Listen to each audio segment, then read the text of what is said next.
आप देख रहे हैं जेके मीडिया, जम्मू कश्मीर का सबसे तेज मीडिया नेटवर्क। एक इंपॉर्टेंट इंफॉर्मेशन आप तक साझा करने की कोशिश हम करेंगे इस लाइव के माध्यम से। तमाम जम्मू की जितनी भी मार्केट है उसे लेकर एक अपडेट है, एक महत्वपूर्ण जानकारी है कि क्या कुछ अब रहने वाला है जम्मू की मार्केट को लेकर, क्या समय रहने वाला है और मार्केट खुलेगी, कब खुलेगी, कैसे, किस समय में खुलेगी। पूरी जानकारी के लिए हमारे साथ Deepak Gupta, trader federation Nehru market warehouse के प्रधान है। दीपक जी, पहले हमने भी आपसे बातचीत की थी, आपने बताया था कि 5 बजे जो है दुकानें बंद हो जाएंगी, 9 बजे खुलेंगी। अब क्या फैसला लिया गया है? तमाम दुकानदारों से आपसे बातचीत भी हुई है, क्या पूरी जानकारी दर्शकों को बताएं। सबसे पहले मैं अपनी माँ वैष्णो देवी का और माँ बावे वाली का बहुत बहुत आभार व्यक्त करता हूँ कि उन्होंने जिस तरह से जम्मू की रक्षा की है।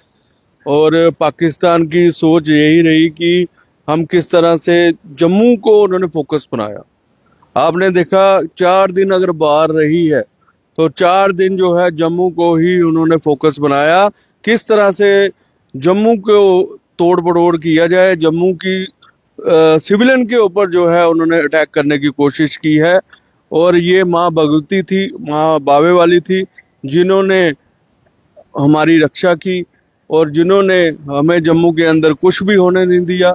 दुश्मनों के प्रयास को बिल्कुल निकार दिया, दुश्मनों के प्रयास को बिल्कुल खत्म कर दिया। पहले हृदय से, दिल की गहराइयों से माँ वैष्णो देवी, माँ बावे वाली का बहुत बहुत आभार व्यक्त करता हूँ। और दूसरा, आपने देखा कि जैसे ही हमारे प्राइम मिनिस्टर मोदी जी ने और भारतीय सेना ने ऑपरेशन सिंदूर जो है पाकिस्तान और जम्मू कश्मीर गुलाम देश के अंदर पीओके के अंदर 9 आतंकवादी ठिकाने जो है ध्वस्त किए। और उस समय उस बुखलाहट से पाकिस्तान जो है लगातार जम्मू के अंदर जो है ड्रोन हमले करता रहा और हमारे सिविल के ऊपर जो है अटैक जो है करता रहा। लेकिन आपने देखा होगा कि जो हमारा एयर डिफेंस सिस्टम था वो किस तरह से इतना बढ़िया रहा और उन्होंने जितने भी ड्रोन आए उन्होंने हवा में ही खत्म कर दिए। और मैं इसके लिए अपनी भारतीय सेना का बहुत बहुत मुबारकबाद देता हूं। उन्होंने इतना अच्छा जो मुकाबला किया जी। और हमारी भारतीय सेना की कोशिश कभी नहीं रही कि हम जो है सिविलियन के ऊपर अटैक करें। और देखो, ये बहुत बड़ा निर्णय था कि किस तरह से जो है ऑपरेशन सिंदूर की शुरुआत हुई। हमारा मकसद यही था कि पहलगाम के जिस तरह से नरसंहार 26 लोगों को मारा गया, हमारा मकसद एक ही था कि हम जो है पाकिस्तान के अंदर जो पीओके के अंदर आतंकवादी गतिविधियां चल रही हैं वो खत्म कैसे किया जाए। पहले दिन हमने 9 आतंकवादी ठिकाने ध्वस्त किए, दूसरे दिन 4 किए। और कल जो आप लगातार कह रहे थे कि श्रीनगर के अंदर बमबारी हो रही है, श्रीनगर के अंदर बमबारी नहीं थी, वो पीओके के अंदर जो है वो हमारी तरफ से फायरिंग थी। मैं समझता हूँ इससे बढ़िया संदेश जो है पाकिस्तान को कभी नहीं मिल सकता। और दूसरा, आपने ये हमारा और आपके माध्यम से फिर अपने जितने भी ट्रेड ऑर्गेनाइजेशन के हेड है और जितने भी हमारे व्यापारी भाई हैं और जम्मू की जनता है, मैं उनका तहे दिल से आभार व्यक्त करता हूं कि उन्होंने जिस तरह से सबने एक मिलजुल के प्रयास किया था कि जो हमारे साथ जुड़े हुए परिवार हैं किस तरह से रात को अंधेरे से पहले घर पहुंच जाए। हमने टाइमिंग रखी थी 9 से 5:30 तक, सबने मिलके एक प्रयास किया और मैं समझता हूँ ये प्रयास सफल भी हुआ।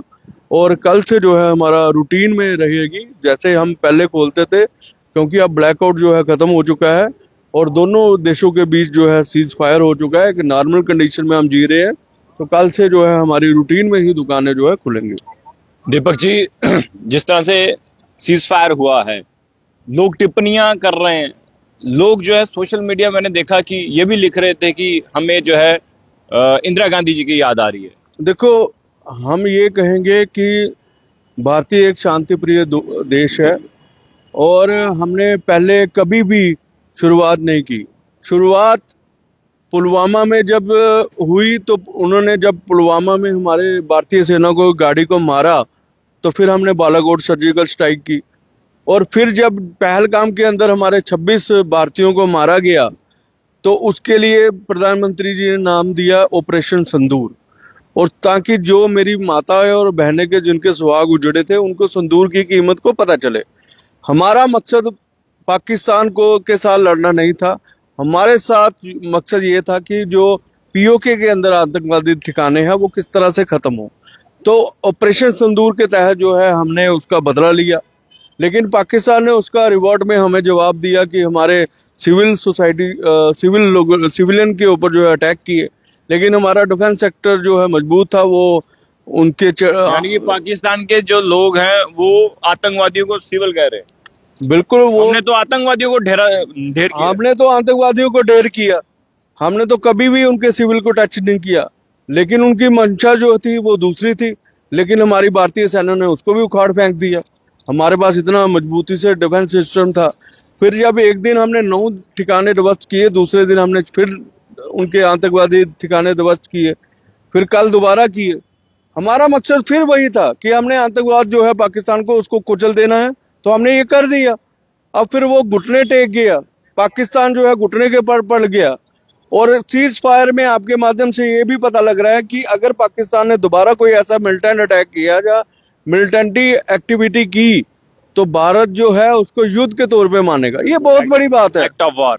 वो बहुत बड़ी बात है। और मुझे लगता नहीं है कि पाकिस्तान सुधरने वाला है। अगर नहीं सुधरेगा, भारत जो है इससे भी बड़ा जो है मुंह तोड़ नूर खान एयरबेस उड़ा दिया है, जो एक अहम एयरबेस था जहां पर पाकिस्तान के बहुत सारे ऐसे एम्यूनिशन थे, जो हथियार थे वहां पर उन्होंने छुपा के रखे थे। उस भी एयरबेस को तबाह कर दिया है, जो कि पाकिस्तान की छाती पर काफी गहरा। आप देखो, वो पाकिस्तान खुद मान रहा है कि हमारे एयरलाइंस को उड़ा दिया उन्होंने, हमारे एयरपोर्ट को उड़ा दिया, न्यूक्लियर जो हम बनते थे वो उड़ा दिया। और इससे देश क्या, खुद एक प्राइम मिनिस्टर जो है मान रहा है इस बात को, इससे बड़ा जो है उदाहरण नहीं मिल सकता। लेकिन हमारी कंट्री जो है बहुत मजबूत है, बड़ा भारतीय सेना जो है बड़ी ताकतवर है। और मुझे लगता है कि आने वाले दिनों में अगर पाकिस्तान नहीं सुधरा तो इससे भी बड़ा मुंह तोड़ जवाब अभी मिलेगा। जिस तरह से लोग जो है माननीय प्रधानमंत्री नरेंद्र मोदी पर टिप्पणियां कर रहे हैं, क्या जवाब देना चाहेंगे आप? देखो, मैं तो उनको कुछ जवाब नहीं देना चाहूंगा। हम यही कहेंगे, हमारी प्रधानमंत्री जी को हम बहुत बहुत मुबारकबाद देता हूँ ऑपरेशन सिंदूर की, और हमारे भारतीयों को, लोगों को बचाने के लिए। और हमने पाकिस्तान को मुंह तोड़ जवाब दिया है, उसको मुंह की खाने पड़ी है। ये हमें बताने की जरूरत नहीं है, क्योंकि पाकिस्तान के प्राइम मिनिस्टर खुद मान रहे हैं कि हमारे उन्होंने ये कर दिया, वो कर दिया, ये कर दिया। तो हम जो है इसको विजयी युद्ध मानते हैं। जो हमारा मकसद था ऑपरेशन सिंदूर के तहत, हमने पीओके के अंदर पाकिस्तान आतंकवादी ठिकाने जो है ध्वस्त करने हैं, वो हमने कर दिया। बाकी सिविल जनता को मारना जो है हमारा मकसद नहीं है, ये उनका मकसद है। लेकिन वो भी हमारे भारतीय सेना ने कामयाब नहीं होने दिया। चलिए, शुक्रिया दीपक जी। तो देखिए, मार्केट को लेकर इन्होंने कहा है कि अब कल फिर से जिस तरह से दुकानें खुली जाती थी पहले की तरह, अब वैसे ही जो है अब मार्केट खुलेगी। अपने समय में लोग दुकानें खोल सकते हैं, बंद कर सकते हैं। लेकिन सबसे बड़ी बात दीपक जी ने ये कही है कि भारतीय सेना ने और माननीय प्रधानमंत्री नरेंद्र मोदी जी ने वो कर दिखाया जो जनता चाहती थी। जो बदला की आग पूरे देशवासी में गुजर रही थी, उसी का बदला लिया। 9 आतंकी ठिकानों को ध्वस्त किया और उसके बाद जो है पाकिस्तानी सेना आतंकियों के जनाजे में दिखी। और उसके बाद फिर शुरू हुआ, जिस तरह से आपने देखा कि भारतीय सेना ने अलग अलग जगहों पे पाकिस्तानी एयरबेस, सबसे बड़ा जो अटैक हुआ है भारतीय सेना द्वारा वो हुआ है नूर खान एयरबेस में। और पाकिस्तान उसी हमले से डरा, सहमा, तिलमिलाया और उसके बाद घुटनों में गिर के सीज फायर के लिए अमेरिका को कहा। और अब सीज फायर हो चुका है। हम उम्मीद करते हैं जो भी इस वक्त लाइफ में जो जिस तरह से पहले लोग लाइफ व्यतीत करते थे उसी तरह आप करें। और जिस तरह से जो भी सोशल मीडिया में अगर फेक न्यूज अगर आपके पास आती है, बीते कल इतना र्यूमर्स था, इतनी ज्यादा अफवाहें फैली जा रही थी, WhatsApp audio fake message circulate हो रहा था, पुलिस ने इंटरवीन किया, पुलिस ने कहा कि वो फेक मैसेज है। और उसके बाद एक और फेक न्यूज जो है सामने आई नगरोटा से। इतना अफवाहों का बाजार गर्म था, इतना लोगों के दिलों में डर बनाने की कोशिश की जा रही थी। मैं सबसे यही कहना चाहूंगा, कोई भी ऐसी खबर आए, कोई भी ऐसा मैसेज आए, मत फॉरवर्ड कीजिए जब तक प्रशासन, पुलिस उसे कंफर्म नहीं करती। देखते रहिए जेके मीडिया। धन्यवाद।